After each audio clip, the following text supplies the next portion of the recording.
Hey everyone and welcome back to another video. In this video, I'm going to show you how to connect your debit card to the Walmart app. Now this video is going to be particularly useful for individuals. Let's say that you want to go ahead and pay for groceries using your debit card. How do you actually go ahead about doing so? Now this video is going to be short, sweet, and simple, guys. There's not going to be a lot of steps involved.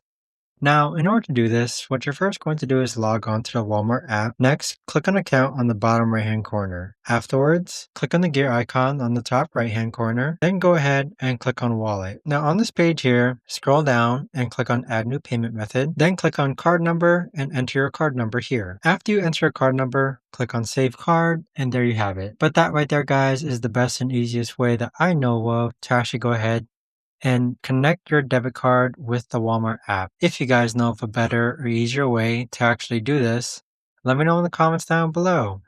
I would love to know. Thanks so much for watching everyone, and I'll see you guys all in the next video.